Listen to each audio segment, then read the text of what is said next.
What's up everyone, welcome to Kai's channel. Today we'll be talking about Post Plus GaoGaiGar because the pre-order has just started and we have finally seen it in color.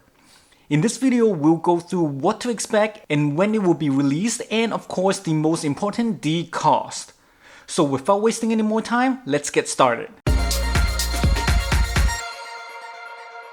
To start off, now that it is in color, this GaoGaiGar is probably one of the best, coolest looking piece ever, if not the best looking transformable GaoGaiGar that ever existed so far.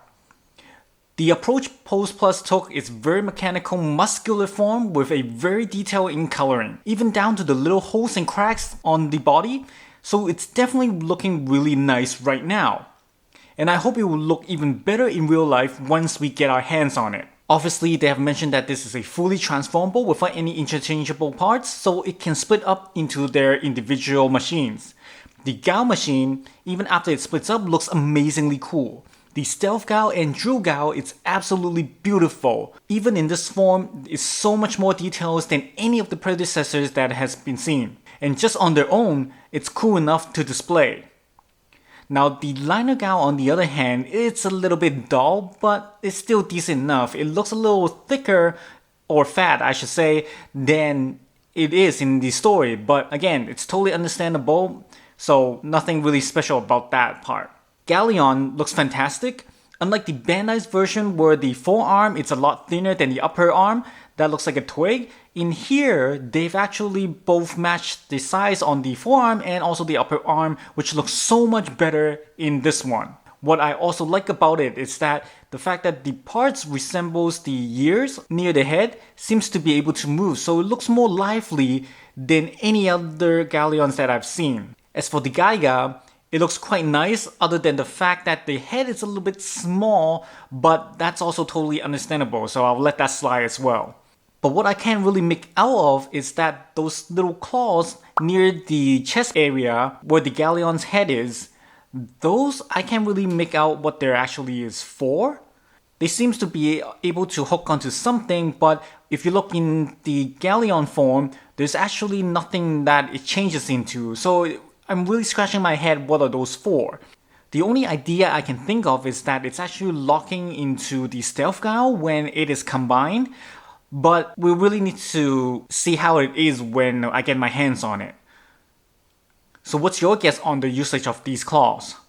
And for this one right here, you can see that there's actually a little statement that says the joints are going to be a ratchet-like, so it's definitely good to hear about that, but we'll have to see how big of an angle each clicks actually does. In addition, it also says that it will have an exclusive weapon for the Gaiga, which is the Will Knife.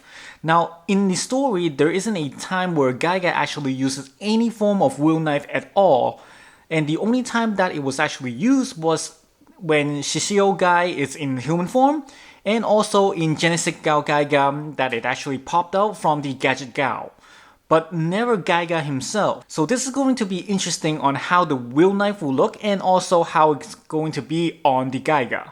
Now there's also a lot of gimmicks that's incorporated into this piece that's ever shown in the anime, like the Protect Shade with the effect parts included, the iconic dividing driver which looks a bit redesigned and exceptionally detailed, the Gaiga able to combine with the Stealth Gao for flight, and also Drill Gao for the enhanced attack. And we also have the Stealth Gao picking up the Liner Gao, and even down to each exhaust fins being able to open. So it's definitely a lot of gimmicks from what we've seen right now. And hopefully there's going to be more when we see it in real life. All of these gimmicks, we've actually seen it in the story, even if it's only shown once. However, I really don't recall that, as you can see here, the wings are able to extend it like this. Unless anyone can refresh my mind, when did it happen? Regardless though, it looks really neat that it can be able to do that, so I'm totally for it. And with all these, the GaoGaiGar is looking super promising. Now the schedule for this release is set to be July this year, 2021, but again, with the whole entire COVID situation right now, who knows if there's going to be any delay for this. So personally, I would think that do expect some slight delay on this. But then again, with all the information that we have right now, it's definitely worth the wait. Now lastly, it's on to the cost. Now this is the number one concern and the biggest concern that I have, and probably everyone who's watching this as well, which is the current announced price is, wait for it, 58,000 yen. This is insane.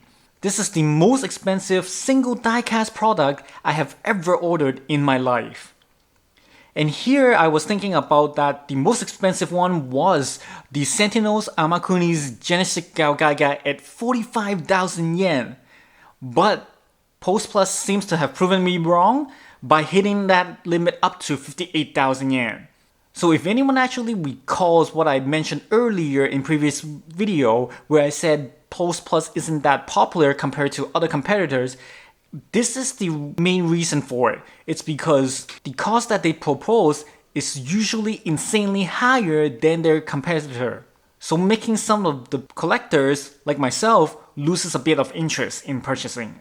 But then again, it all boils down to what I usually say for these die-cast products is that with great quality comes at a great cost.